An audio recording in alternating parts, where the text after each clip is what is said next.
দেখো, মায়ের কাছে তার সন্তান বড় হয়। কারণ যে মায়ের সঙ্গে থাকে সে মায়ের একমাত্র অনুভূতি বুঝতে পারে, সেই একমাত্র মায়ের ভাষা বুঝতে পারে। যারা মাকে খুব ভালোবাসেন, কারণ আপনারা সবাই জানেন যে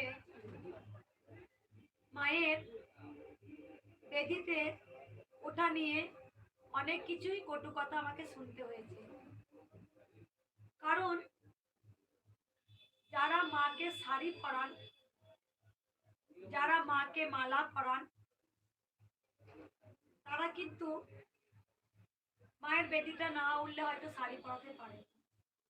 আমি একটা উদাহরণ দেব, কারণ আমি জানি মা আমাকে বলেছেন আমি যেটা বলবো তুই সেটাই করবি, লোকের কথাতে না। তাই মা আমাকে যেটা বলেন আমি সেটাই করি। আমি বলি, মাকে এই বেদিটা নতুন করে করা হয়েছে, মাকে একটু সামনে আগিয়ে নিয়ে আসা হয়েছিল। মাকে আগিয়ে নিয়ে এসে মাকে সাইডে তখন লাগাল পেতাম, একদিন করেছি। তারপর দিন এসে দেখেছি মা পিছিয়ে গেছে, মাকে আমি লাগাল পাচ্ছি না সাইডটা পড়াতে। মা প্রমাণ দিয়েছেন মায়ের কাছে সন্তান সব থেকে বড়, মা কখনোই বড় হন না। কারণ আপনারা জানেন মায়ের ভাষা একমাত্র সন্তানই বুঝতে, মায়ের কথা কি সন্তান বুঝতে পারেন। যেমন আমি একটা ছোট্ট গল্প বলবো, কতদিন মাকে যেন ধরিনি মনে হয়, মায়ের সঙ্গে একটা অঙ্গাঙ্গি টান। আমি একটা ছোট্ট গল্প বলবো, যে গল্পটা হচ্ছে এক মা মাছ বিক্রি করতেন। তা মাছ বিক্রি করতে যেতেন, একটা বাড়িতে গোপাল দেখেছিলেন। গোপাল, গোপাল মানে সবাই জানেন গোবিন্দ, কানাইয়ের কথা বলছি, কানাই গোবিন্দের কথা বলছি। সেই কানাই, সেই গোবিন্দ কি করেছিলেন না, সেই মায়ের খুব ইচ্ছা ছিল যে আমি কানাইকে নিয়ে যাব। তা যাই হোক, কেউ কানাইকে, কেউ, কারণ কেউ কানাই ওইদিকেই ধরেছেন, আমাকে মাকে দেখাও।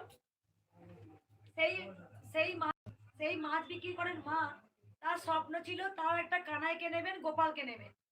তা গোপালকে নিয়ে যাচ্ছিলেন, নিয়ে যেতে যেতে সেই সেই বাড়িতে যেখানে মাছ দেন তার কাছে চেয়েছিলেন যে আমাকে গোবিন্দকে আমাকে দেবেন, আমার না খুব গোবিন্দ ভালো লাগে, আমার গোপালকে খুব ভালো লাগে।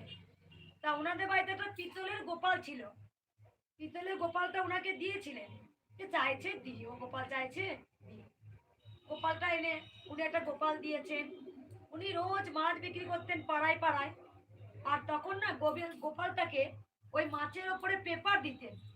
পেপার দেওয়ার পর তারপরে মা গোবিন্দকে মাথায় করে মাছ বিক্রি করতে যেতেন।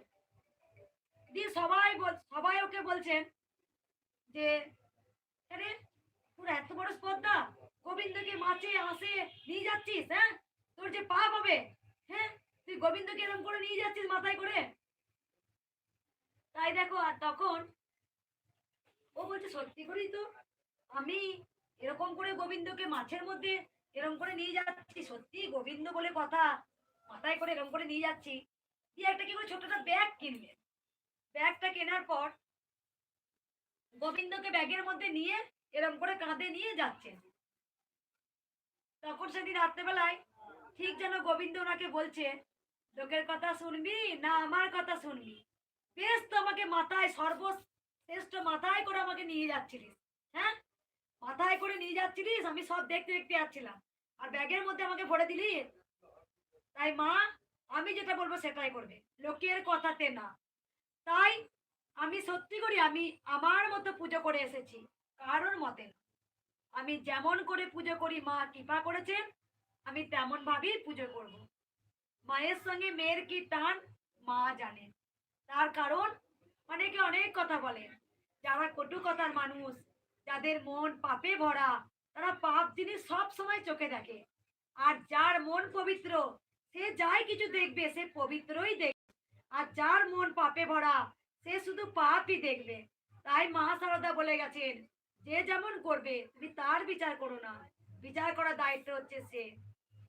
তাই দেখো, আজকে সবাই জানেন আমি বহুত দিন নিরামিষ আহার করি। অবশ্যই নিরামিষ আহার করে মাকে চুম্বন করা যায়। যে যা বলছে বলুক, আমি যেমন করে মাকে পুজো করে এসছি আমি তেমনটাই পুজো করব। যেদিন জানবো মা আমাকে বারণ করছেন সেদিনই মাকে আমি চুম্বন করব না। কারণ মাকে আমি জানি।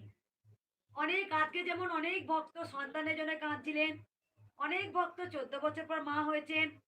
মুসলিমদের এক ভক্ত হাতগুলো ফেটে পুজ রক্ত বেরোতো, তারা 9 জন এসেছিলেন, কালকে আমি ভিডিও করিনি। চরম উপকার পেয়েছেন, হাত পা পুরো ভালো হয়ে গেছে মায়ের নাম জপ করে। তাই মায়ের কাছে হিন্দু মুসলিম খ্রিস্টান বৌদ্ধ জৈন কোনো বিভেদ হয় না। কারণ পরমহংসদেব মাথায় কিন্তু টুপি পরে নামাজ পড়েছিলেন। সেই সময় ওনাকেও অনেক কটু কথা শুনতে হয়েছিল, কিন্তু পরমহংসদেব মায়ের পরম সন্তানই হয়ে আছেন। আমি একটা কথাই ভক্তদের বলবো, অনেক আজকে ভক্ত এসেছেন, শুধু বললাম এক ভক্ত খুব সন্তানের জন্য কাঁদছে, 10 বছর বিয়ে হয়েছে। আমি ওনাকে প্রশ্ন করলাম, তুমি কি জন্য কাঁদছো মা? এত কাঁদছো, ভেতর থেকে যে এত জল বেরোচ্ছে, কি জন্য কাঁদছো? বললো সন্তানের জন্য। আমি যে, তুমি এই কান্নাটা গোবিন্দের জন্য কাঁদতে পারবে? পারবে? দেখো, তোমরা এতজন পুজো দিতে এসছো, কিন্তু সবারই কিছু না কিছু একটা নেয়ার জন্য মায়ের কাছে এসছো। কেন? মা সব জানেন। তাই যখন আমরা গোবিন্দর ভজন করি, আমাদের যা দুঃখ কষ্ট আছে বস্তার মধ্যে বেঁধে ফেলে দিতে হয়। তুমি নিজের জন্য গঙ্গা ভেতর থেকে গঙ্গাটা অর্পণ করছো না, তোমার নিজের গঙ্গাটা গোবিন্দ চরণে নিজের মন থেকে অর্পণ করো। দেখো, তোমাদের জন্য যা দুঃখ কষ্ট আছে সব কিন্তু মিটে যাবেই। কারণ গোবিন্দকে ভালোবাসতে হয় নিঃস্বার্থ। গোবিন্দ বলেছেন যে কর্ম করে যাও, ফলের আশা নয়। আর আমরা কি